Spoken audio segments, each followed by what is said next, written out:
आज आप सुनने जा रहे हैं रोहिणी, एक ऐसी रहस्यमयी कहानी जो समय, आस्था और पुनर्जन्म के सवालों से भरी है। क्या आप यकीन करते हैं कि किसी आत्मा की पुकार सदियों तक गूंज सकती है? रोहिणी नामक यह किताब एक ऐसे परिवार की सच्ची कहानी बताती है जिसने दिल्ली के रोहिणी इलाके में स्थित अपने घर में कुछ बेहद भयानक और असामान्य घटनाओं का सामना किया। यह कहानी आशीष नाम के एक व्यक्ति द्वारा साझा की गई है, जिसने साल 2000 से 2006 के बीच अपने माता-पिता के साथ इन अनुभवों को जिया। कहानी की शुरुआत आशीष के बचपन से होती है, जब उनका परिवार शालीमार बाग, दिल्ली में खुशी से रह रहा था। उनके पिता की रिटाला में एक फैक्ट्री थी और रोज फैक्ट्री जाने में उन्हें काफी दूरी तय करनी पड़ती थी। दूरी कम करने के लिए आशीष के पिता ने अपनी सारी बचत इकट्ठा की और दिल्ली के रोहिणी में एक प्रॉपर्टी डीलर से बात करके एक जमीन खरीद ली। शुरुआत में सब कुछ बहुत अच्छा चल रहा था। साल 2000 में आशीष के पिता ने अचानक रोहिणी में शिफ्ट होने का फैसला किया। उस समय आशीष करीब 10 से 11 साल के थे और स्कूल जाते थे। रोहिणी आने के बाद परिवार ने अपना घर बनवाने से पहले 1 साल के लिए 3 BHK मकान किराए पर लिया। 1 साल के अंदर उनका अपना घर बनकर तैयार हो गया और वे उसमें रहने लगे। हालांकि घर में शिफ्ट होने के तुरंत बाद ही उनके साथ कुछ अजीब हरकतें होनी शुरू हो गई। शुरुआत में परिवार ने इन बातों पर आपस में चर्चा नहीं की। आशीष की बड़ी बहन उस समय हॉस्टल में पढ़ाई कर रही थी और इस पूरी घटना के दौरान मुख्य रूप से घर से बाहर ही रही। इस प्रकार इन घटनाओं का शिकार मुख्य रूप से आशीष और उनके माता-पिता ही हुए। साल 2000 की बात है, जब वे रोहिणी में आ चुके थे। आशीष सामान लेने के लिए बाहर गए थे और जब वे वापस आ रहे थे तो उनके घर के पास तैनात सिक्योरिटी गार्ड ने उनसे उनकी मां की तबीयत के बारे में पूछा। आशीष ने बताया कि उनकी मां बिल्कुल ठीक है। इस पर गार्ड ने बताया कि रात को 2-2:30 बजे उनकी मां छत पर घूमती है। यह सुनकर आशीष हैरान रह गए, क्योंकि वे उस समय अपनी मां के साथ ही सोते थे। उन्होंने गार्ड से कहा कि शायद उन्होंने किसी और को देखा होगा, लेकिन गार्ड ने उनके घर की ओर इशारा करते हुए कहा कि उन्होंने आशीष के घर की छत पर ही किसी मिस्र महिला को रात 2-2:30 बजे घूमते हुए देखा था और शायद वो उनकी मां ही थी। आशीष घर आ गए और उन्होंने अपनी मां से इस बारे में पूछा, लेकिन उनकी मां ने इस बात से साफ इनकार कर दिया कि वे रात को छत पर गई थी। उनका घर एक मंजिल का था, जिसमें ग्राउंड फ्लोर के ऊपर सीधे छत थी। आशीष अपने पिता के आने का इंतजार करने लगे ताकि उन्हें यह बात बता सके। जब पिता फैक्ट्री से घर आए तो आशीष ने उन्हें गार्ड वाली पूरी बात बताई। आशीष के पिता ने भी उनकी मां से इस बारे में पुष्टि की और यह साफ हो गया कि रात को कोई भी छत पर नहीं गया था। परिवार आपस में इस बात पर चर्चा कर ही रहा था कि गार्ड ने किसे देखा होगा। तभी आशीष के पिता को एक पुरानी घटना याद आई। यह घटना उनके घर बनने के दौरान हुई थी और वे इसे काफी समय तक भूल नहीं पाए थे, लेकिन उन्होंने किसी को बताया नहीं था। आशीष के पिता ने बताया कि जब वे घर बनवा रहे थे तो एक दिन मजदूर काम खत्म करके जा रहे थे। पिता उन्हें बाहर तक छोड़ने गए और जब वापस घर में आए तो उन्हें सीढ़ियों से किसी औरत के ऊपर पैदल जाने का एहसास हुआ। उन्होंने 2 मिनट तक पीछा किया, यह सोचकर कि शायद कोई महिला मजदूर होगी जिसका सामान रह गया होगा। वे करीब 10 मिनट तक गेट के पास खड़े रहे, लेकिन जब ऊपर से कोई नीचे नहीं आया तो वे खुद ऊपर देखने गए। वहां कोई नहीं था। धीरे धीरे ये अजीब घटनाएं थोड़ी कम हो गई और परिवार अपनी सामान्य जिंदगी जीने लगा, लेकिन उन्हें नहीं पता था कि यह किसी बड़े तूफान से पहले की शांति थी। साल 2000 से 2004 तक जिंदगी थोड़ी सामान्य रही, लेकिन 2004 में आकर उनके साथ फिर से बहुत अजीब चीजें होने लगी। उनकी फैक्ट्री में बदलाव आने लगे, मजदूर छोड़कर जाने लगे, प्रॉफिट लॉस का सिलसिला शुरू हो गया, जिसमें ज्यादातर लॉस ही होता था।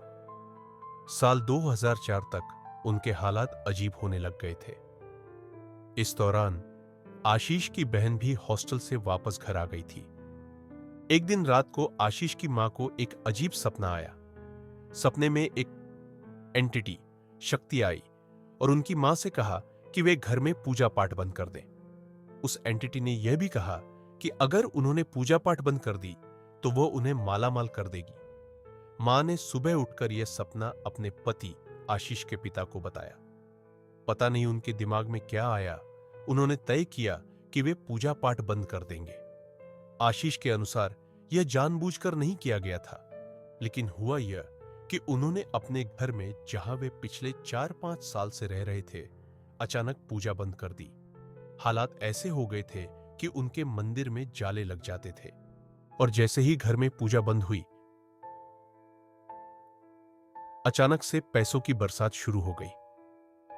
आशीष ने बताया कि उनकी फैक्ट्री एकदम से प्रॉफिट देने लगी। उनके माता पिता जहां भी हाथ रखते वहीं से सोना निकाल लेते। उन्हें इतना पैसा आने लगा कि उन्होंने अगले 6 महीने में ट्रेडिंग से 50 से 60 लाख रुपए कमा लिए, जो उन्होंने कभी नहीं सुना था कि ट्रेडिंग से कोई इतना कमा सकता है। वे बहुत ज्यादा प्रॉफिट में आ गए थे, भले ही वे पूजा पाठ नहीं कर रहे थे। साल 2004 उनके लिए बहुत प्रॉफिटेबल रहा, लेकिन इस पैसे और सफलता के पीछे एक भारी कीमत छुपी थी, जिसका पता उन्हें बाद में चला। जब आशीष के मामा जी घर आए और उन्होंने आशीष की मां को मेहंदीपुर बालाजी चलने को कहा, मां ने तुरंत हाँ बोल दिया और वे शाम को ही मामा जी के साथ मेहंदीपुर बालाजी चली गई। 1-2 दिन बाद वे वापस आए तो आशीष ने बताया कि उनकी मां का हनुमान जी में बहुत मन लगने लग गया था। धीरे धीरे उनके घर में पूजा पाठ फिर से शुरू हो गई। जैसे ही घर में पूजा पाठ शुरू हुई, ऐसा लगा जैसे उन्होंने उस एंटिटी को बुरी तरह छेड़ दिया हो। वह एंटिटी यही नहीं चाहती थी। आशीष को लगा कि उन्होंने शायद कोई बहुत बड़ी गलती कर दी थी उस एंटिटी को छेड़कर, और उनकी जिंदगी में ऐसा टहलका मचा जिससे वे आज तक उबर नहीं पाए हैं। घर में पूजा पाठ शुरू होते ही उन्हें अचानक घर में उस एंटिटी का दिखना शुरू हो गया। आशीष की बहन फिर से अपनी हायर एजुकेशन के लिए हॉस्टल चली गई, लेकिन उनके घर में जो होना शुरू हुआ वो भयानक था। 2005 की शुरुआत में उनकी फैक्ट्री में इतने बुरे लॉसेस आने लगे कि रिट्ठला वाली फैक्ट्री बंद हो गई। आशीष के पिता इतने डिप्रेशन में चले गए कि उन्होंने ड्रिंक करना शुरू कर दिया। जब वे ड्रिंक करते तो घर में बहुत लड़ते, मां पर हाथ उठाते और उन्हें उल्टा बोलते। सिर्फ घर में ही नहीं, उनकी आस पड़ोस वालों से भी लड़ाई होने लगी। आशीष ने बताया कि वे छोटे थे और नहीं जानते थे कि क्या सही है क्या गलत, लेकिन अपनी आंखों से देख रहे थे कि उनका घर कैसे धीरे धीरे बर्बाद हो रहा है। आए दिन कुछ न कुछ होता रहता था। इस सब के बावजूद आशीष की मां बहुत ज्यादा पूजा पाठ करने लगी, और जैसे जैसे पूजा पाठ का स्तर बढ़ता गया, वैसे वैसे घर में और भी दिक्कतें बढ़ने लगी। कुछ समय बाद उस एंटिटी की घर में मौजूदगी इतनी बढ़ गई कि जब माता पिता काम से जाते और आशीष घर में अकेले होते तो टीवी अपने आप ऑन हो जाता। आशीष उसे बंद करते और दूसरे कमरे में जाते तो अचानक बाथरूम के नल अपने आप खुल जाते। वे उन्हें बंद करके आते तो कोई खिड़की या गेट अपने आप खुल जाता। धीरे धीरे आशीष के साथ इतनी सारी चीजें होने लगी। जब वे अपने घर वालों को बताते तो उनके सामने भी ये हरकतें होती थीं। आशीष के घर वालों को शायद यह समझ आ गया था कि उनसे बहुत बड़ी गलतियां हो चुकी है।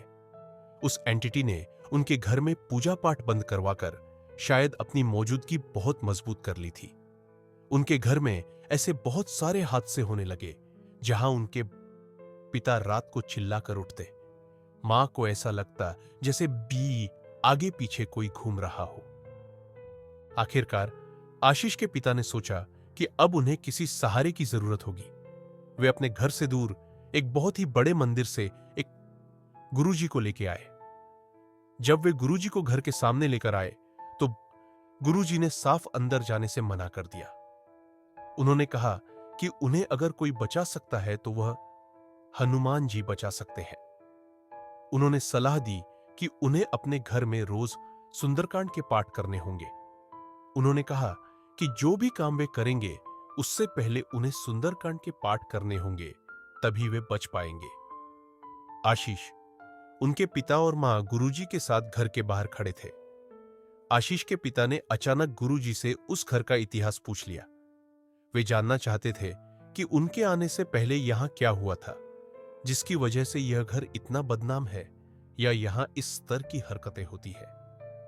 गुरुजी ने उनके सामने एक ऐसा राज खोला जिसे सुनकर उनके पैरों तले जमीन खिसक गई। गुरुजी ने बताया कि यह घर, यह जमीन 20 से 30 साल पहले यहां एक पंडित और पंडिताइन रहते थे। उनकी जिंदगी बहुत सरल थी, लेकिन किसी प्रॉपर्टी डीलर ने उस जमीन को खरीदने के चक्कर में पंडित और पंडिताइन को उसी जमीन में मारकर गाड़ दिया था। उसके बाद क्या हुआ कि पंडित जी के कर्म बहुत अच्छे थे, वे तो मुक्त हो गए, लेकिन जो पंडिताइन थी वह ब्रह्म राक्षसनी बन गई थी और उसने इस जमीन पर कब्जा कर लिया था। गुरुजी के अनुसार इस परिवार की किस्मत बहुत खराब थी कि जब वे यहां घर बनवा रहे थे तो उन्हें बार बार कोई ना कोई संकेत मिल रहे थे, लेकिन उन्होंने उन पर ध्यान नहीं दिया। अब गुरुजी के अनुसार वह ब्रह्म राक्षसनी इतनी ज्यादा पावरफुल हो गई थी कि उसे इस घर से अलग करना लगभग नामुमकिन था। लेकिन अगर उसे शांत किया जा सकता था तो उसका एक ही उपाय था, और वह था सुंदरकांड के पाठ। गुरुजी की बात सुनकर वे घर में गए। उन्होंने घर में बहुत सारे विधि विधान और पूजा पाठ किए, लेकिन जिलो उन लोगों के साथ दिक्कतें बढ़ने लगी। वे सुंदरकांड के पाठ नहीं कर रहे थे।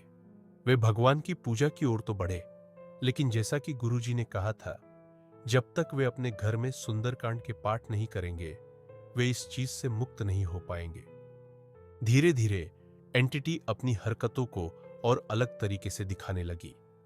आशीष के पिता सुबह काम के लिए बाहर चले जाते थे। आशीष उस घर में कभी अकेले नहीं रहते थे, इसलिए जब भी उनकी मां कोई सामान लेने जाती, आशीष हमेशा उनके साथ जाते थे।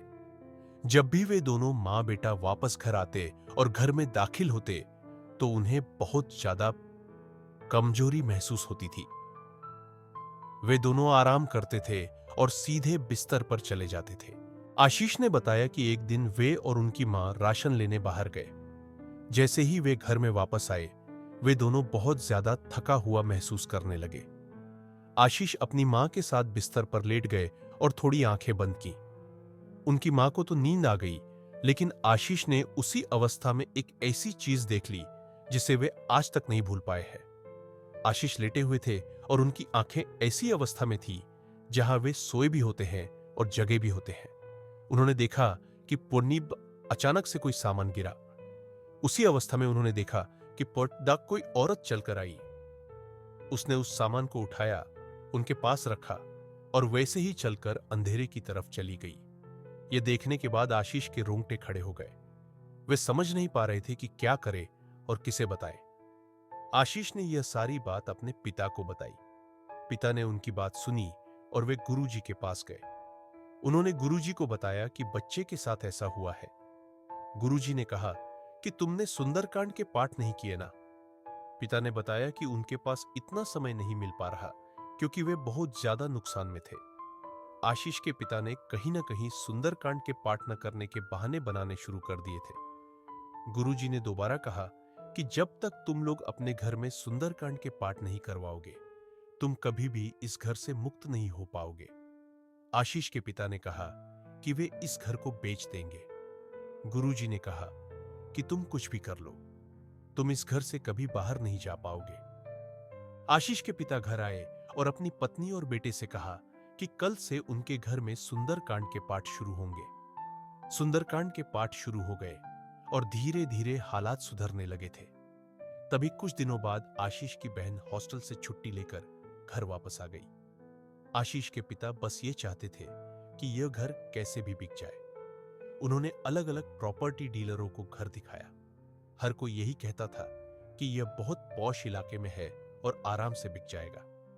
आशीष के पिता खुद को यह सोचकर तसल्ली देते थे कि वे इस घर को छोड़कर चले जाएंगे तो सब ठीक हो जाएगा। साल 2004 से 2006 आ गया, लेकिन वह घर कभी भी बिका ही नहीं। होता यह था कि जब भी कोई खरीदने वाला आता, वह घर को फाइनल कर देता और कहता कि हां, हम ले लेंगे। लेकिन जब बाद में आशीष के पिता उन्हें फोन करते तो वे अचानक मुकर जाते। वे कहते कि पता नहीं यार, मन नहीं मान रहा वो घर लेने का। ऐसा लग रहा है जैसे नेगेटिव है या ठीक नहीं है। 2006 में हालात बद से बदतर होने लगे और सुंदरकांड के पाठ का कोई फायदा नहीं दिख रहा था। बस इतना था कि वह एंटिटी अपना बहुत ज्यादा विकराल रूप नहीं दिखा पा रही थी, लेकिन अंत में सुंदरकांड का पाठ कहीं ना कहीं काम आया। 2006 में आशीष के पिता के एक दोस्त, जो उनके गांव पानीपत हरियाणा में रहते थे, एक प्रॉपर्टी डीलर थे। वे आए और आशीष के पिता से कहा कि वे इस मकान को बिकवा देंगे। उन्होंने हाथ में कुछ बयाना भी रख दिया। आशीष के पिता बहुत खुश थे कि आखिरकार वे इस घर को छोड़ने वाले हैं। आशीष के पिता की पीने की आदत बनी हुई थी और घर वाले इसे देखकर बहुत परेशान थे। घर बिकने की बात और बयाना हाथ में आने से सब खुश थे, सिवाय एक इंसान के, और वह थी आशीष की बहन, जो काफी समय बाद घर पर आई थी। वह घर में बैठकर बस इधर उधर लोगों को आते जाते देखती रहती थी। वह कोई काम नहीं करती थी, किसी से बात नहीं करती थी।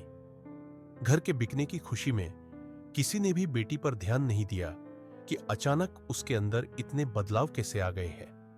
बेटी पर ध्यान न देना एक आम बात थी, क्योंकि वे बचपन से आशीष के साथ रहे थे और बेटी हायर एजुकेशन के लिए बाहर ही रही थी। एक दिन घर के सारे सदस्य, मां, पिता, बहन, किसी काम से बाहर गए हुए थे। आशीष अपने कमरे में टीवी देख रहे थे। अचानक टीवी बंद हो गया। आशीष को लगा जैसे जिक्वसी कोई एंटिटी उनके आसपास है। अचानक उनके कंधे पर एक हाथ आया। आशीष की गर्दन मुड़ी नहीं, क्योंकि वे समझ गए थे कि इस समय घर में कोई नहीं है, तो यह कौन हो सकता है। और जो एंटिटी खड़ी थी, उसने आशीष से एक बात कही, तुम्हें क्या लगता है, तुम इस घर को बेच दोगे तो तुम बच जाओगे? इस घर को बेचने के बाद तुम्हें बहुत बड़ा लॉस होने वाला है और मैं तुम्हें बर्बाद कर दूंगी। आशीष वहीं जम गए। उन्हें कोई अंदाजा नहीं था कि अब क्या करना है। जैसे ही उस एंटिटी का हाथ आशीष के ऊपर से हटा, आशीष सीधे घर के बाहर भाग आए। वे सचमुच 3 घंटे घर के बाहर बैठे रहे, जब तक उनके माता पिता नहीं आ गए। आशीष के माता पिता घर आए और आशीष ने उन्हें सारी बात बताई। माता पिता ने कहा कि बस 2 दिन की बात और है, अब हम इस घर को बेचकर जाने ही वाले हैं। और ऐसा ही हुआ। 2 दिन बाद प्रॉपर्टी डीलर दोस्त पार्टी को लेकर आया। पार्टी को पूरा घर दिखाया गया, चाबी हैंडओवर कर दी गई। पेमेंट के लिए प्रॉपर्टी डीलर ने आशीष के पिता से अपने ऑफिस आने को कहा। आशीष के पिता को अपने दोस्त पर पूरा भरोसा था। पार्टी ने रजिस्ट्री अपने नाम करवा ली, सब कुछ हो गया। जब आशीष के पिता पैसे लेने ऑफिस पहुंचे, तो प्रॉपर्टी डीलर दोस्त ने पैसे दिए और कहा कि देख, इसमें 1 लाख रुपए कम है। उसने कहा कि उसने किसी काम के लिए रखे हैं और 1-2 हफ्ते में दे देगा। आशीष के पिता ने उस पर भरोसा कर लिया और बिना किसी अफसोस के उससे गले मिले और चले गए, यह कहकर कि कोई बात नहीं, 2 हफ्ते बाद दे देना। आशीष ने बताया कि उनका सबसे बड़ा नुकसान यह था कि वह प्रॉपर्टी डीलर 1 लाख रुपए खा गया और उनके पिता ने उस पर बहुत आसानी से भरोसा कर लिया। रजिस्ट्री नाम भी करवा दी, सब कुछ हो गया, लेकिन वे खरीदने वालों को कुछ नहीं कह सकते थे, क्योंकि उनकी कोई गलती नहीं थी। लालची प्रॉपर्टी डीलर, जो उनके पिता का दोस्त था, उसने 1 लाख रुपए मार लिए। आशीष ने बताया कि इस बात पर बहुत लड़ाइयां भी हुईं, लेकिन कोई समाधान नहीं निकला। इसके बाद रोहिणी का मकान बेचकर वे लोग पानीपत में प्रॉपर्टी खरीदते हैं और वहीं शिफ्ट हो जाते हैं। कुछ साल अच्छे बीते। आशीष भी थोड़े बड़े हो गए और उनकी बहन भी शादी लायक हो गई थी। आशीष के पिता ने सबसे पहले अपनी बहन की शादी करा दी और शादी कराने के 1.5 महीने बाद आशीष के पिता की ड्रिंक करने की वजह से मृत्यु हो गई। पिता की मृत्यु के 1.5 से 2 महीने बाद ही आशीष ने बताया कि उनकी बहन का तलाक हो गया और वह घर वापस आ गई। तलाक का कारण यह था कि उनकी बहन ससुराल में अजीब अजीब हरकतें किया करती थी। वह पागलों की तरह अपने पति को पीटती थी। किसी को समझ नहीं आता था कि वह इतनी क्यों बौखला के रहती थी या ऐसी पागलपन की हरकतें क्यों करती थी। जब बहन घर वापस आ गई तो आशीष और उनके बीच बहुत ज्यादा अनबन शुरू हो गई। आशीष अपनी बहन को समझाने की बहुत कोशिश करते, लेकिन आशीष ने बताया कि उनकी बहन पूरी तरह से पागल हो चुकी थी और कुछ भी समझने को तैयार नहीं थी। वक्त बीता, आशीष बड़े हो गए, काम करने लगे और उनकी भी शादी हो गई। शादी के बाद उनकी बहन आशीष की पत्नी से रोज झगड़ा करती थी, सफाई को लेकर, खाने को लेकर। आशीष के जितने भी रिश्तेदार थे वे घर आते और आशीष को ही सुनाना शुरू कर देते कि वह पिता के बाद घर को संभाल नहीं पा रहा। लेकिन आशीष का मानना था कि वे अपने रिश्तेदारों को समझा नहीं सकते थे। वह एंटिटी जो आशीष से बोलकर गई थी कि वह उन्हें पूरी तरह बर्बाद कर देगी, उसने उन्हें पूरी तरह बर्बाद कर दिया था। और वह एंटिटी यही नहीं रुकी। वह एंटिटी साक्षात आशीष को अपनी बहन में दिखती थी। आशीष को पूरा यकीन था कि वह एंटिटी उनकी बहन के अंदर है। उनकी बहन हमेशा कोई ना कोई ऐसी हरकत करती थी जिससे आशीष को यकीन हो जाता था कि पक्का एंटिटी उसकी बहन के अंदर है। जब आशीष को लगा कि उनकी पत्नी के साथ ठीक नहीं हो रहा, तो उन्होंने अपनी मां से कहा कि वे बहन के साथ नहीं रह सकते, वे देहरादून चले, वहीं रहेंगे। मां ने कहा कि तुम देहरादून जाओ, मैं कुछ समय में आ जाऊंगी। मां ने कहा कि उन्हें बहन का ध्यान रखना है क्योंकि पिता नहीं है, वे दोनों ही हैं। आशीष अपनी पत्नी को लेकर देहरादून शिफ्ट हो गए। इसके बाद उनकी बहन का पागलपन और भी ज्यादा बढ़ गया। आशीष के पास रोज उनके रिश्तेदारों के फोन आते कि तेरी बहन ने तेरी मां को मारा और तू देहरादून में बैठा हुआ है। आशीष अपनी तरफ से पूरी कोशिश करते कि यार वह कैसे भी बहन से बात करे, लेकिन जैसे ही बहन को फोन मिलाते, बहन सीधा गाली ग्लौज करना शुरू कर देती। आशीष की पत्नी हमेशा आशीष को समझाती रही कि वह उनकी बहन नहीं है, उसके अंदर कोई और है। पत्नी ने कहा कि जब वह पहली बार आशीष की बहन से मिली थी तो वह ऐसी नहीं थी। आशीष का भी यही मानना है कि उनकी बहन के अंदर उनकी बहन नहीं रह रही, बल्कि वह ब्रह्म राक्षसनी रह रही है। आशीष को यकीन है कि उस ब्रह्म राक्षसनी का उनकी बहन के पूरे शरीर पर कब्जा है। आशीष ने बताया कि उनका पानीपत वाला मकान भी उनकी बहन ने कब्जा लिया है। उनकी मां पता नहीं क्यों, शायद प्यार करती है, इसलिए बहन के साथ रहती है। लेकिन आशीष अपनी बहन का मुंह नहीं देखना चाहते क्योंकि आए दिन वह उनकी मां को मारती पीटती है और आशीष और उनकी पत्नी को गालियां बकती है। सारे रिश्तेदार आशीष को फोन करते हैं कि अपनी मां को ले जा। जब भी आशीष मां को लेने जाते हैं, उनकी मां उनके मुंह पर मना कर देती है कि वे अभी नहीं जाएंगी, वे अपनी बहन के साथ ही रहेंगी। आशीष को लगता है कि पता नहीं मां का ऐसा क्या प्यार है बहन से कि वह उसी के साथ रहती है। हालांकि आशीष अपनी जिंदगी में आगे बढ़ गए हैं, लेकिन उनका आज भी मानना है कि वह एंटिटी उनकी बहन में ही रहती है और उसने इतना सारा नुकसान कर दिया है कि रिश्तेदार भी अब सारे के सारे इन लोगों से दूर हो गए हैं। आशीष ने अंत में एक बात बताई कि हर रोहिणी वाला मकान उसका कोई एक मालिक नहीं रहा। उस मकान को खरीदने के बाद लोगों ने नुकसान उठाकर उसे बार बार बेचा है। इसका मतलब है कि उस घर में आज भी कोई एंटिटी है। आशीष का मानना है कि वह एंटिटी कभी तो उस घर में अटैक करती है और फिर खाली समय आने पर दोबारा उनकी बहन के अंदर आ जाती है और वह एंटिटी पता नहीं कितने लोगों को ऐसे परेशान कर रही है। स्रोत के अनुसार अगर आप रोहिणी या उसके आसपास रह रहे हैं तो भगवान न करे कि आप उस घर के आसपास रह रहे हो, क्योंकि कभी न कभी इन चीजों का प्रभाव बढ़ता है और ये चीजें अपने चपेट में बहुत सारे लोगों को ले लेती है। यह कहानी इस बात पर जोर देती है कि दिल्ली या रोहिणी में रहने वाले लोग इस घर के बारे में पता करने की कोशिश करें या फिर जितना दूर हो सके उतना दूर रहे। यह कहानी याद दिलाती है कि कैसे अनदेखे खतरे हमारी जिंदगी को बर्बाद कर सकते हैं और कुछ स्थान भयानक ऊर्जाओं से भरे हो सकते हैं। आपने सुनी रोहिणी, सिर्फ बुक सुनो पर। अगर यह कहानी आपके दिल को छू गई तो हमारे चैनल को जरूर सब्सक्राइब करें और इस कहानी को अपने दोस्तों के साथ साझा करें। हर हफ्ते हम लाते हैं ऐसी ही नई कहानियां, कभी रहस्यमयी, कभी प्रेरणादायक और कभी सच्चाई से भी ज्यादा चौंकाने वाली।